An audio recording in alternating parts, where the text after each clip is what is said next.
ஞானானந்தமயம் தெய்வம் நிர்மலஸ்படிகாகிருதிம் ஆதாரம் சர்வ வித்யானாம் ஹயக்ரீவம் பாஸ்மகே. நமஸ்காரம். நேயர்கள் அனைவருக்கும் அஸ்ட்ரோ கேஎஸ் ஐயங்காரின் பணிவான நமஸ்காரங்கள். புது வசந்தம் டிவி நேயர்களுக்கு அஸ்ட்ரோ கேஎஸ் ஐயங்காரின் பணிவான நமஸ்காரங்கள். வாரப்பலன் 29/1/2024 4/2/2024 வரை உண்டான வாரத்திற்கு என்னென்ன பலன்கள்னு பார்க்கலாம். முதல்ல இந்த வாரத்தினுடைய கோல்சாரம் என்ன அப்படின்றத பார்ப்போம்.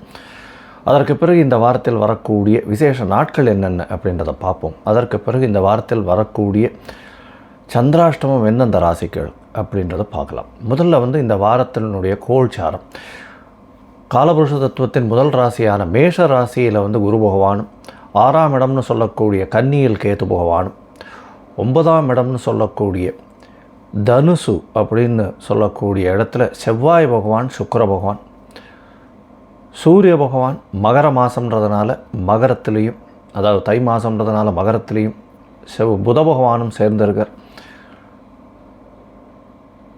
கும்பத்தில் சனி பகவானும், மீனத்தில் ராகு பகவானும் இருக்கா. இந்த வாரத்தில் இதுதான் கிரகச்சாரம், எந்த ஒரு மாற்றங்களும் இல்லை. இந்த வாரத்தில் சந்திர பகவான் அதிவேகமாக செல்லக்கூடியவர். இந்த வாரத்தில் பூர நட்சத்திரத்தில் ஆரம்பிக்கிறார், அதாவது சிம்ம ராசியில். அதிலிருந்து அனுஷ நட்சத்திரம் அது வரலும் போகிறார், விருச்சிக ராசி வரலும் போகிறார். இதனால் பார்த்தீங்கன்னா சிம்மம், கன்னி, துலாம், விருச்சிகம் இந்த 4 ராசிக்கு சந்திர பகவான் போகிறார். இந்த வாரத்தில் வரக்கூடிய விசேஷ நாட்கள் அப்படின்னு பார்த்தீங்கன்னா, இந்த வாரம் 29ஆம் தேதி ஆரம்பிக்கும் பொழுதே சதுர்த்தி, சங்கடஹர சதுர்த்தி, அதாவது கிருஷ்ணபக்ஷ சதுர்த்தியாக வருது. ஏன்னா பௌர்ணமிக்கு அடுத்த 4ஆவது நாள் வர்றது கிருஷ்ணபக்ஷ சதுர்த்தி 4ஆவது நாள். அதனால் விநாயகரை வழிபடுவது சாலச் சிறந்தது, மிகவும் ஏற்றமானது. ஒரு 9 பிரதட்சணம் பண்ணிவிட்டு ஒரு 9 தோப்புகரணம் போட்டு ஒரே ஒரு தேங்காய் உடைச்சிட்டு வாங்க. எல்லா விதமான விக்னம்னு சொல்லக்கூடிய தடைகள் எல்லாமே விலகிச் செல்லும். அதற்கு பிறகு 30ஆம் தேதி 30/1/2024 அன்றைக்கி தியாகராஜனுடைய ஆராதனை திருவையாறில் 177வது தியாகராஜர் ஆராதனை. பஞ்சரத்ன கீர்த்தனை பாடுவார். தியாகராஜர் பிறந்த தினமாக கொண்டாடப்படுகிறது. பஞ்சரத்ன கீர்த்தனை பாடுவார். இது ஒரு மிகப்பெரிய விசேஷமாக எல்லா கலைஞர்களும் பங்கு கொள்ளக்கூடிய, பங்கேற்க வேண்டிய, அதில் அந்த இதில் பங்கேற்பதை பெருமையாக கருதக்கூடிய ஒரு விஷயமாக சொல்லக்கூடியது. வருஷம் நடக்கிறது திருவையாறில் தியாகராஜ உற்சவம். அது ஒரு பெரிய விசேஷம்.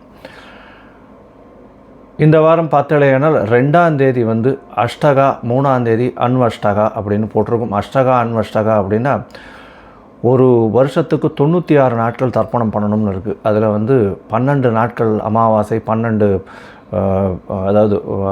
நாட்கள் மாதப்பிறப்பு, இந்த மாதிரி 96 நாட்கள் இருக்குது. அதில் அஷ்டகா அன்வஷ்டகா அப்படின்றது சப்தமி, நவமி, அஷ்டமி இந்த 3 நாட்கள், மார்கழி, தை, மாசி, பங்குனி இந்த 4 மாதத்தில் வரக்கூடிய கிருஷ்ணபக்ஷ அஷ்டமி, சப்தமி, நவமி இந்த 3 நாட்களும் பண்ணக்கூடியது.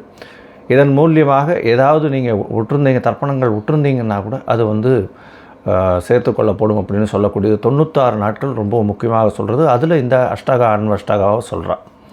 இது பித்தர்களுக்கு செய்ய வேண்டிய கர்மாக்களில் மிகவும் முக்கியமான ஒன்றாக கருதப்படுகிறது. இது மார்கழி, தை, மாசி, பங்குனி இந்த 4 மாதங்களில் வரக்கூடிய கிருஷ்ணபக்ஷ சப்தமி, அஷ்டமி, நவமி இந்த 3 நாட்களை நம்ம எடுத்து சொல்கிறோம்.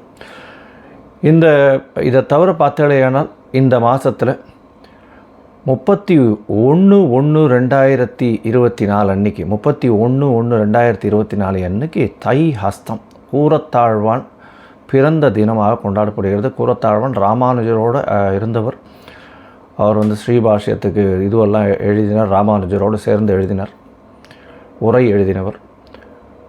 கூரத்தாழ்வானை போய் சேவிச்சுட்டு வந்தால் கண்ணோய் விலகும் அப்படின்னு சொல்கிறார். அதனால் கூரத்தாழ்வான் அப்படின்றவர் நிறைய சேவைகள், அதுவும் வைணவர்களுக்கு சேவைகள் நிறைய பண்ணியிருக்கார். வைணவர்களுடைய இதில் பெரிய ஏற்றம் கொடுக்கக்கூடியவர். இன்னிலேருந்து, அதாவது தை ஹஸ்தத்திலிருந்து கோவில்களில் அதாவது ஆற்றுலேயும் பிரபந்தங்கள் சேவிக்க ஆரம்பிக்கலாம் அப்படின்றது இது. ஏன்னா கார்த்திகையிலிருந்து தை ஹஸ்தம் வரலும் ஆற்றுல மட்டும், அதாவது கோவில்களில் சேவிக்கிறதில்ல பிரபந்தங்கள்லாம் இன்னிலிருந்து, அதாவது தை ஹஸ்தத்திலிருந்து சேவிக்க ஆரம்பிப்பாள். சரி, அடுத்தது பார்த்தோம்னா இந்த வாரத்தில் வரக்கூடிய சந்திராஷ்டமம் எந்தெந்த ராசிக்குன்னு பார்க்கலாம். சந்திராஷ்டமம் வந்து மகரம், கும்பம், மீனம், மேஷம் இந்த 4 ராசிக்காரர்களுக்கும் சந்திராஷ்டமம் இருக்குது. சந்திராஷ்டமம்னா உங்களுடைய பிறந்த ராசியிலிருந்து 8ஆம் இடத்தில் சந்திர பகவான் மறையும் பொழுது, ஏன்னா மதிகாரகன் மறைந்திருக்கக்கூடிய காலகட்டங்களில் மதி மயங்கக்கூடும். அதனால் முடிஞ்ச வரலும் வந்து எந்த ஒரு முடிவும், முக்கியமான முடிவுகளும் இந்த காலகட்டத்தில் எடுக்க வேண்டாம். புதிய முயற்சிகள் வேண்டாம், வெளியூர் வெளிமாநில பிரயாணங்கள் வேண்டாம் அப்படின்றத சொல்கிறேன். ஒருவேளை பண்ண வேண்டிய கட்டாயம் நிர்பந்தம் இருந்ததே ஆனால் நீங்கள் சந்திர பகவானுக்கு உண்டான எளிய பரிகாரம் அப்படின்னு சொல்லக்கூடிய ஒரு 1/2 டம்ளர் பசும்பால் அருகில் இருக்கக்கூடிய சிவன் கோவில்லையோ, இப்போ சதுர்த்தி வேறு வருது, விநாயகர் கோவில்லையோ கொண்டு போய் கொடுத்துட்டு வர்றதன் மூலியமாக சந்திராஷ்டமத்தின் தாக்கம் நிச்சயமாக குறையும் அப்படின்றத சொல்கிறோம். சரி, இந்த வாரம் மேஷம் முதல் மீனம் வரை, அதாவது 29/1/2024 4/2/2024 வரலும் உண்டான நாட்களில் எப்படி இருக்குன்றதை பார்ப்போம். அதுக்கு முன்னாடி என்னுடைய மொபைல் நம்பர் ஸ்க்ரால் ஆகின்றிருக்கு. உங்களுக்கு அஸ்ட்ராலாஜிக்கல் கன்சல்ட் தேவைப்பட்டதுன்னா எனக்கு ஃபோன் பண்ணுங்க. உங்களுடைய பிறந்த தேதி, நேரம், அதை தவிர பிறந்த இடம் கொடுத்தீங்களே ஆனால் உங்களுடைய ஜாதகத்தை போட்டு சந்தி வருதா, அதாவது ராசி சந்தியா, நட்சத்திர சந்தி, பாத சந்தி ஏதாவது இருக்கா அப்படின்றத பார்த்து அதற்கேற்றாற் போல் உங்களுடைய ஜாதகத்தை கணித்து அதற்கு பிறகு உங்களுடைய ஜாதகத்தில் இப்பொழுது நடக்கக்கூடிய தசாபுக்தி அந்தரம் சூக்ஷ்மத்தை பார்த்து இப்பொழுது இருக்கக்கூடிய இந்த கோல்சாரத்தையும் வைத்து எந்த பலன்கள் உங்களுக்கு நல்லபடியாக இருக்குது, இப்போ இருக்கக்கூடிய பலன்கள் எப்படி இருக்குன்றதையும் பார்த்து உங்களுக்கு உண்டான எளிய பரிகாரங்கள் என்ன அப்படின்றதையும் சொல்கிறேன். சரி, இப்போ மேஷம் முதல் மீனம் வரை பார்க்கலாம். மேஷம், அஸ்வினி, பரணி, கிருத்திகை இந்த 3 நட்சத்திரம் 9 பாதங்களை கொண்ட ராசி. ராசியின் அதிபதி அப்படின்னு சொல்லக்கூடிய செவ்வாய் பகவான் ராசிக்கு 9ஆம் இடத்துல இருக்கிறது பெரிய விசேஷம். ராசிநாதனும் ராசிக்கு 9ஆம் அதிபதியும் பரிவர்த்தனை யோகம் அடைகிறது, பெரிய ஏற்றம். இந்த வாரம் பார்த்தாலேயானால் உங்களுடைய ராசிநாதனும் ராசிக்கு 9ஆம் அதிபதியும் பரிவர்த்தனை ஆறுதும், 5ஆம் அதிபதினு சொல்லக்கூடிய சூரிய பகவானும் 10ஆம் இடத்துல இருக்கிறதும் பெரிய விசேஷம். அதனால் புதிய தொழில் அமையும், எந்த ஒரு முயற்சிகளிலும் வெற்றி அமையக்கூடிய வாய்ப்புகள் நிச்சயமாக உண்டு. உடல் நலத்தில் நல்ல ஏற்றம் இருக்கும். மருத்துவத்துறை, மருத்துவ உபகரணங்கள் துறை, அதை தவிர வந்து யூனிஃபார்ம் சர்வீசஸ் அப்படின்னு சொல்லக்கூடிய விஷயங்களில் இருக்கிறவர்களுக்கெல்லாம் பெரிய ஏற்றங்கள் கிடைக்கக்கூடிய வாய்ப்புகள் நிச்சயமாக உண்டு. இந்த வாரத்தில் வந்து உங்களுடைய ராசிக்கு 11ஆம் இடத்துல இருக்கக்கூடிய சனி பகவான் பெரிய லாபத்தை, பெருத்த லாபத்தை கொடுக்கக்கூடிய காலகட்டமாக இப்போ மாறிட்டு வருது. உங்களுடைய ராசிக்கு 12ஆம் இடத்துல இருக்கக்கூடிய ராகு பகவான் மூலியமாக வெளிநாடு, வெளியூர், வெளிமாநில சம்பந்தமாக நல்ல ஒரு ஏற்றமான விஷயங்கள் வரக்கூடிய காலகட்டமாக இந்த வாரம் அமையப் போகிறது. இந்த வாரத்தில் உங்களுடைய ராசிக்கு 6ஆம் இடத்தில் இருக்கக்கூடிய கேது பகவான் மூலியமாக புதிய முயற்சிகள் அனைத்தும் வெற்றி பெறும். போட்டித் தேர்வுகளில் வெற்றி பெறக்கூடிய வாய்ப்புகள் மிகவும் அதிகம். மாணவர்களுக்கு போட்டித் தேர்வில் நிச்சயமான வெற்றி உண்டு.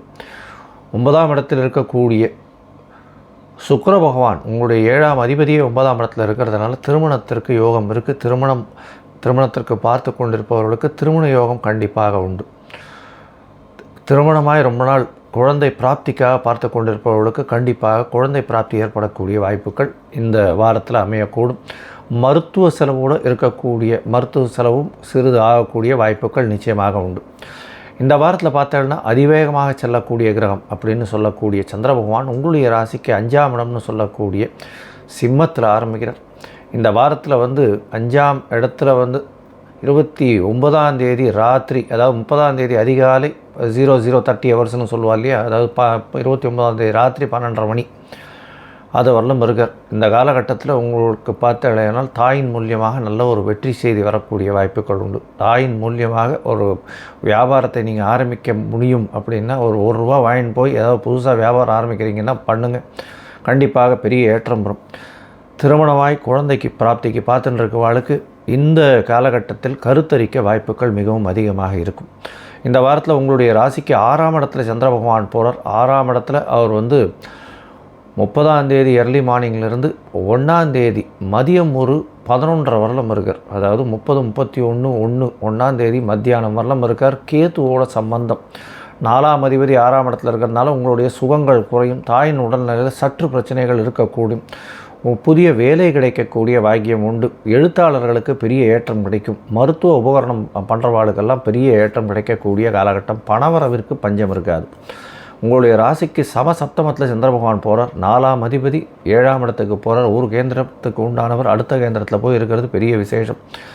கணவன் மனைவிக்குள்ளே நல்ல ஒரு அந்யோன்யம். ஏன்னா 7ஆம் அதிபதியும் குரு பார்க்குறார், 4ஆம் அதிபதியும் வந்து சப்தமஸ்தானத்தில் குரு பார்க்குறார். அதனால் குரு சந்திர யோகம் அமையிறது. அதாவது 1ஆம் தேதியிலிருந்து 3ஆம் தேதி ராத்திரி ஒரு 8:45 வரணும் பார்த்தேன்னா குரு சந்திர யோகம் அப்படின்னு சொல்லக்கூடிய கஜகேசரி யோகம் அமையிறது. பெரிய ஏற்றத்தை கொடுக்கக்கூடியது. நினைத்த காரியங்கள் அனைத்தும் வெற்றி பெறக்கூடிய வாய்ப்புகள் நிச்சயமாக உண்டு. உங்களுடைய ராசிக்கு பார்த்தேன்னா 8ஆம் இடத்துல சந்திர பகவான் போகிறார். என்றைக்குன்னா 3ஆம் தேதி ராத்திரியிலிருந்து, அதாவது 3ஆம் தேதி ராத்திரி ஒரு 6:30 மணிக்கு, அதாவது 8:30 மணி 9 மணியிலிருந்து 6ஆம் தேதி அதிகாலை ஒரு 3 மணி வரலும் இருக்கார். இந்த காலகட்டத்தை சந்திராஷ்டமம் அப்படின்னு சொல்கிறோம். சந்திராஷ்டமம்ன்றதுனால புதிய முயற்சிகள் வேண்டாம், வெளியூர் வெளிமாநில பிரயாணங்கள் யாருக்கும் வந்து ஜாமீன் கையெழுத்தெல்லாம் போட்டுறாதீங்க, பொறுமையாக இருங்க. இந்த வாரம் வந்து ரொம்ப அற்புதமான வாரமாக இருக்க போகிறது மேஷராசிக்காரர்களுக்கு. நீங்கள் அருகில் இருக்கக்கூடிய சுசீந்திரம் ஆஞ்சநேயர் கோவிலை போய் சேவிச்சுட்டு வாங்க. நல்ல ஒரு ஏற்றம் கிடைக்கக்கூடிய வாரமாக இந்த வாரம் அமைய போகிறது.